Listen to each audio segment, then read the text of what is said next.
Namaste my dear friends. In first unit we have learned two lessons of first unit. They are 1.4 the story of a tea and 1.5 the necklace.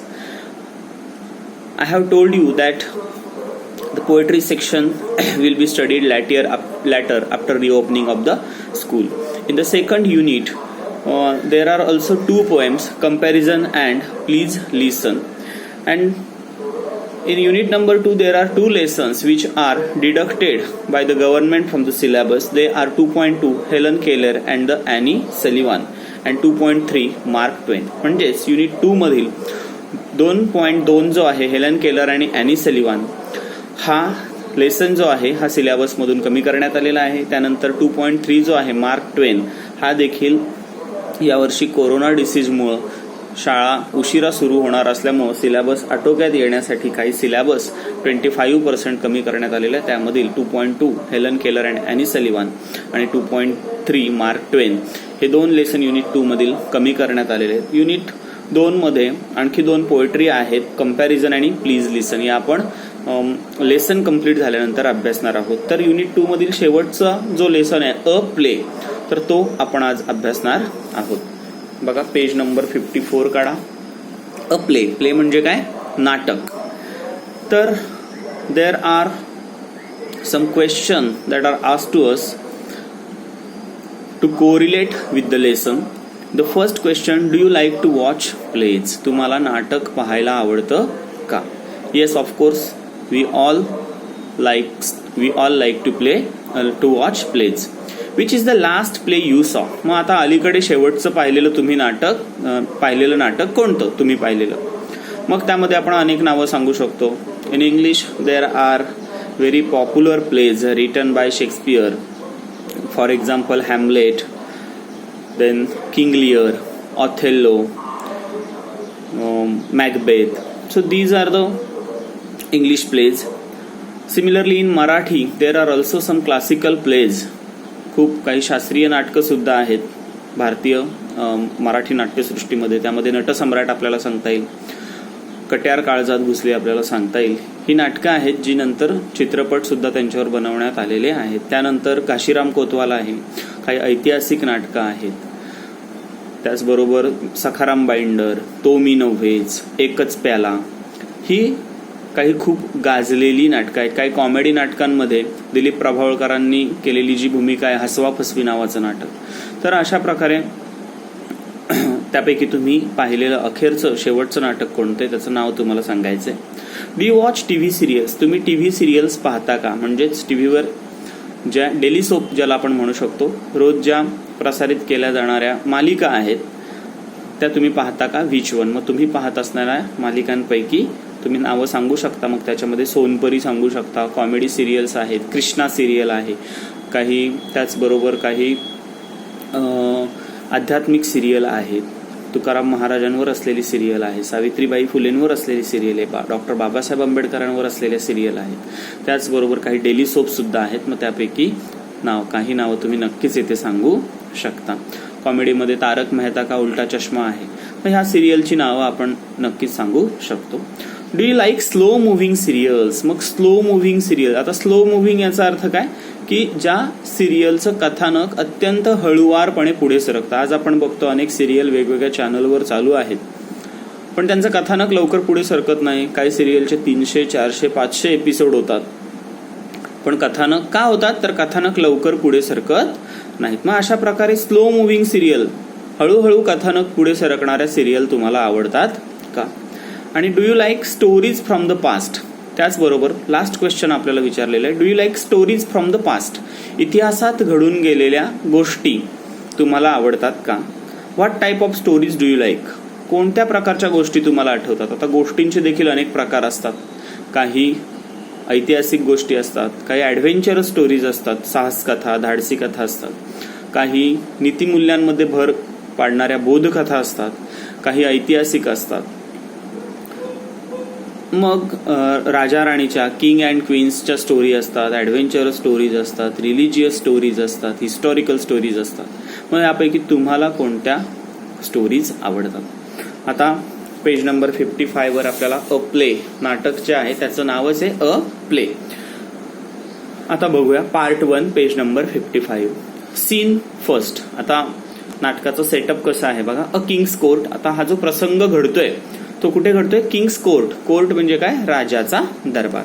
The court awaits the arrival of the king. आता कोर्टामध्ये म्हणजे दरबारामध्ये महत्वाची सगळी मंडळी बसलेली आहे and they are awaiting the arrival of the king. म्हणजे सगळेजण अवेट करतायत. अवेट म्हणजे वाट पाहणे, अरायव्हल म्हणजे आगमन. राजाच्या आगमनाची सगळेजण वाट पाहत आहेत. 2 guards are standing front right of the stage. आता स्टेज बनवलेले, नाटकाला स्टेज असतं, हे नाटक आहे. मंडळी बसलेली आहे, सर्वजण राजाच्या आगमनाची वाट पाहत आहेत. आणि 2 गार्ड आहेत. गार्ड म्हणजे कोण? रक्षक, सुरक्षा रक्षक. आपण बघतो चित्रपटांमध्ये, सिरियलमध्ये, तर अशा प्रकारचे सुरक्षा रक्षक काय करत असतात? रक्षण करत असतात किंवा त्यांचं ते काम आहे ते करत असतात. 2 guards are standing front right of the stage. आता हे सेटिंग दिलेलं आहे की स्टेजच्या बरोबर समोर दरवाजामध्ये, दारामध्ये 2 सुरक्षा रक्षक तैनात आहेत.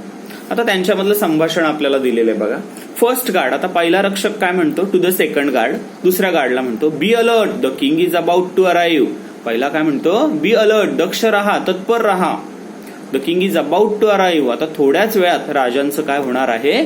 आगमन होणार आहे. सेकंड गार्ड काय म्हणतो बघा. Who wants to be alert. इथे कोणाला दक्ष राहावं असं वाटतं किंवा कोणाला सांगतायस? Life seems like one long sleep in this land. आपण ज्या राज्यात राहतो त्या राज्यामध्ये काहीच वेगळं घडत नाहीये. लाईफ सीम्स, जणू जीवन कसं वाटतं? Like one long sleep. जणू काही जीवन म्हणजे खूप मोठी झोपच आहे, कारण इथे काहीच जिवंत असल्यासारखं घडत नाही. I am at ease. मी तर काय आहे? खूपच निवांत आहे, निश्चिंत आहे, मला कुठलीही चिंता नाही. ॲट इज म्हणजे निश्चिंत असणे. I am at ease all day. दिवसभर मी निश्चिंत असतो. Though I am a guard. जरी मी गार्ड असलो, रक्षक असलो, तरी मी काय असतो? दिवसभर निश्चिंत असतो. आता इथे दोघांच्या मधला फरक आपल्याला दिसतो. एक गार्ड काळजी करणार आहे तर दुसरा खूपच बिंदास्त आहे, निवांत आहे, निश्चिंत आहे. मग पुन्हा फर्स्ट गार्ड म्हणतो हाऊ बोरिंग. किती कंटाळवाण आहे. I wonder if some interesting drama will unfold at the court today. मला तर अशी अपेक्षा आहे की निदान आज तरी दरबारामध्ये काहीतरी काय घडेल? इंटरेस्टिंग ड्रामा घडेल, काहीतरी वेगळं काहीतरी आपल्या दरबारामध्ये आज घडेल अशी मला आशा आहे. It would enliven the atmosphere. असं काहीतरी घडावं ज्यामुळे काय होईल? ॲटमॉस्फिअर म्हणजे वातावरण. दरबारातलं वातावरण कसं होईल? एनलिव्हन म्हणजे जिवंतपणा येईल वातावरणामध्ये, चैतन्य येईल. असं काहीतरी घडावं अशी माझी इच्छा आहे, कारण रोजच हे बोरिंग जीवन जगणं खूप कंटाळवाणं वाटते. तर दुसरा गार्ड जो आहे तो खूप आळशी आहे. तो काय म्हणतो बघा. I would be equally happy. मी सुद्धा तितकाच आनंदी होईल इफ देअर वॉज नन. दरबारात जर काहीच घडलंच नाही तर मला आनंद होईल. इतक्यात काय होतं बघा. Enter the disciple looking around. इतक्यात एक शिष्य, एका गुरुचा एक शिष्य इकडे तिकडे पाहत. लुकिंग अराउंड म्हणजेच काय?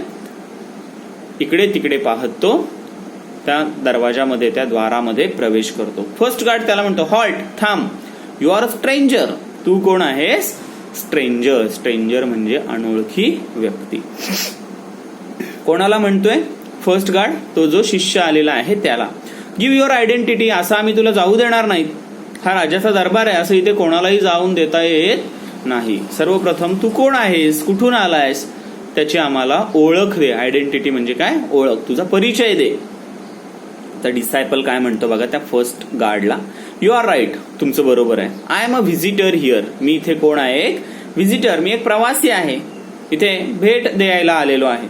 अ disciple of wise sage from the घनघोर फॉरेस्ट. मी कोण आहे? A disciple. एक शिष्य आहे. कोणाचा? Of the wise sage. Sage म्हणजे साधू. फ्रॉम द घनघोर फॉरेस्ट. आता इथे जंगलाचं नाव दिलेलं आहे घनघोर. आता जंगलासाठी तसं वापरलेलं हे काय आहे? ऍडजेक्टिव्ह आहे, विशेषण आहे. जंगल कसं? दाट जंगल. तर जे घनघोर फॉरेस्ट आहे तिथे जे अत्यंत हुशार, शहाणे असे सेज राहतात, साधू राहतात, त्यांचा मी शिष्य आहे. Which lies to the east of your kingdom. जे घनघोर फॉरेस्ट कुठे आहे? To the east of your kingdom. तुमच्या राज्याच्या पूर्वेला जे पसरलेलं घनदाट असं जंगल आहे, त्या जंगलातील साधूंचा मी कोण आहे? शिष्य आहे. आणि तुमच्या दरबाराला भेट देण्यासाठी मी आलेलो आहे.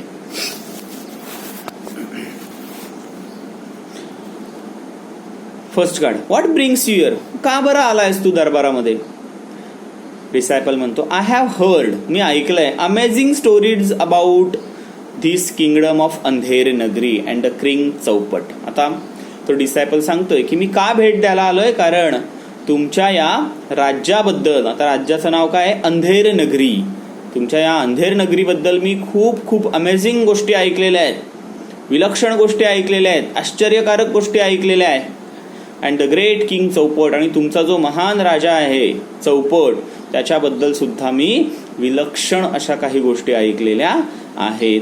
आणि I am especially impressed by the fact, आणि विशेष करून, इस्पेशली म्हणजे खास करून, विशेष करून मी इम्प्रेस झालोय. इम्प्रेस म्हणजे काय झालोय? प्रभावित झालोय. I am especially impressed by the fact that everything in the market is sold at the same price, no complications. आणि विशेष तुमच्या राज्याबद्दल मी ऐकलंय की एव्हरीथिंग इन द मार्केट, की या अंधेर नगरीच्या बाजारामध्ये प्रत्येक वस्तू जी आहे is sold at the same price. प्रत्येक वस्तूची किंमत एकच. तुम्ही भाजीपाला घेतलात, त्याची किंमत सेम, तेवढ्याच किमतीला तुम्हाला स्वीट मिळणार, मिठाई पण त्याच किमतीला. भांडी कुंडी घेतली त्याच किमतीला, कुठलंही सामान घ्या एकाच किमतीला. मग सोनं घेतलं तरी त्याची किंमत सारखीच, आणि दुसरं काहीही सामान घेतलं तरी त्याची किंमत सारखीच. आता बघा, कुठली विशेष गोष्ट डिसायपलने ऐकलेली आहे की या अंधेर नगरीचा जो बाजार आहे, त्या अंधेर नगरीमध्ये चौपट राजा आहे आणि त्याच्या राज्यामध्ये काही विलक्षण गोष्टी मी ऐकलेल्या आहेत. त्यातील सगळ्यात महत्वाची गोष्ट म्हणजेच काय, की बाजारामध्ये प्रत्येक वस्तूची किंमत सारखीच. मग हे शक्य आहे का, किंवा हे योग्य आहे का? तुम्हाला काय वाटतं? तर अशा प्रकारे डिसायपल म्हणतो, नो कॉम्प्लिकेशन्स. इथे कुठल्याच कॉम्प्लिकेशन्स नाहीयेत, सगळ्या वस्तूंची किंमत सारखीच. त्यामुळे बार्गेनिंग करण्याचा, वस्तूच्या किमतीमध्ये घासाघीस करण्याचा काही प्रयत्नच येत नाही. आणि ही विशेष बाब मी तुमच्या राज्याबद्दल ऐकलेली, आणि म्हणून मी तुमच्या राज्याला भेट देण्यासाठी आलेलो आहे. फर्स्ट गार्ड काय म्हणतो बघा त्याला प्रत्युत्तर देताना. सॉरी, आपण थोडक्यात बाजूला काही जे प्रश्न विचारलेले आहेत ते आपण बघूया. What is the name of the town? What is the name of the town? The name of the town is Andher Nagari. What is the name of the king? मग पूर्ण वाक्यात आपण उत्तर लिहायचं. The name of the king is चौपट. काय होतं राज्याचं नाव? चौपट. What is the speciality of the land? मग आता ही जी किंगडम आहे चौपट, अंधेर नगरी, तिथले वैशिष्ट्य काय आहे? That everything in the market is sold at the same price. There is no bargaining, no complications about the prices of the things. म्हणजेच काय, की प्रत्येक वस्तूची किंमत सारखीच. What Indian proverb is reflected in the play?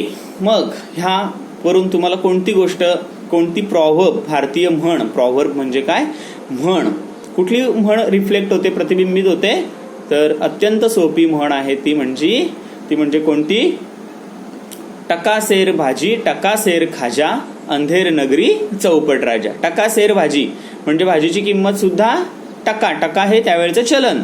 टकासेर भाजी टकासेर खाजा, खाजा याचा अर्थ काय? मिठाई. म्हणजे भाजीची किंमत पण तीच आणि मिठाईची किंमत पण तीच. अंधेर नगरी चौपट राजा. काय म्हण आपल्याला आठवली? टकासेर भाजी टकासेर खाजा, अंधेर नगरी चौपट राजा. बघा पुढे, मग तो फर्स्ट गार्ड म्हणतो, यू हॅव हर्ड राईट. हो, तू जे ऐकलेस ते अत्यंत बरोबर आहे. In our land you can buy the most rich and delectable sweets for the same price as an equal measure of vegetables. In our land, आमच्या या राज्यामध्ये, in our kingdom, you can buy म्हणजे विकत घेणे. तू काय विकत घेऊ शकतो? The most rich and delectable sweet, सर्वोत्कृष्ट आणि डेलिक्टेबल म्हणजे प्लेजरेबल, आनंद देणारे जे स्वीट मीट्स आहेत, मिठाई आहेत, ते तू ज्या किमतीला विकत घेऊ शकतोस त्याच किमतीला तुला इथे काय मिळेल? For the same price as an equal measure of vegetable. 1 kilo मिठाई जर तू 200 रुपयाला घेतलीस तर 1 किलो भाजी सुद्धा तुला 200 रुपयालाच मिळेल. किंवा 1 किलो भाजी जर तू 50 रुपयाला घेतलीस तर 1 किलो मिठाई तुला 50 रुपयालाच मिळेल. आता मिठाई आणि भाजी याच्या किमतीमध्ये किती तफावत आहे ते आपल्याला कळतं. आणि म्हणून तो फर्स्ट गार्ड सांगतो, तू जे ऐकलेस ते बरोबर आहे. आमच्या राज्यामध्ये तू अत्यंत उत्कृष्ट मिठाई ज्या किमतीला घेशील, जेवढ्या मेजरमध्ये घेशील, जेवढ्या मापामध्ये घेशील, तेवढ्याच मापाची भाजी तुला त्याच किमतीला मिळेल. आणि म्हणून टकासेर भाजी टकासेर खाजा. जेवढी भाजी ज्या किमतीला घेशील त्याच किमतीला तुला मिठाई सुद्धा मिळेल. I am quiet happy about it. मला या गोष्टीचा खूपच आनंद होतो. It makes life easy. त्यामुळे जीवन किती सोपं झालंय, किती सुंदर झालंय. मार्केटमध्ये गेल्यानंतर बार्गेनिंग करण्याची आवश्यकताच येत नाही. तो डिसायपल काय म्हणतो बघा. सो इट शुड, असं आहे तर it would be a good idea to settle in this land. मग खरंच तुमच्या राज्यामध्ये इतकं सगळं आहे तर मग तुमच्याच राज्यामध्ये सेटल व्हायला म्हणजे स्थिर व्हायला, इथेच येऊन राहायला खूप चांगली कल्पना आहे. इथेच येऊन राहायला हरकत नाही. But first I would like to attend the court. परंतु प्रथम मला तुमचा दरबार अटेंड करण्याची इच्छा आहे today and pay my respect to the mighty king Chaupat. पण त्या अगोदर मला तुमच्या दरबारामध्ये जाऊन आज तुमच्या राजाला माझा नमस्कार किंवा त्याचा रिस्पेक्ट, मायटी किंग चौपट जो महान राजा आहे, मायटी म्हणजे शक्तिशाली, चौपट राजा, त्याला मला रिस्पेक्ट पे करण्याची इच्छा आहे, त्याला दंडवत घालण्याची इच्छा आहे, मुजरा करण्याची इच्छा आहे. आता बाजूला एक प्रश्न विचारलाय, do you think this is good land to settle in. Why. तुम्हाला असं वाटतं का की हे जे राज्य आहे ह्या राज्यामध्ये सेटल होणं चांगलं आहे. काहींचं उत्तर येस पण असू शकेल, त्याचं उत्तर त्यांनी तशा प्रकारे समर्थन करायचं आहे. काहींचं उत्तर नो असू शकेल, त्या उत्तराचं ते तशा प्रकारे समर्थन करू शकतात. पेज नंबर 55 कंप्लीट झालेला आहे. आता पेज नंबर 56 जो आहे तो आपण पुढच्या व्हिडिओमध्ये अभ्यासूया. थँक्यू.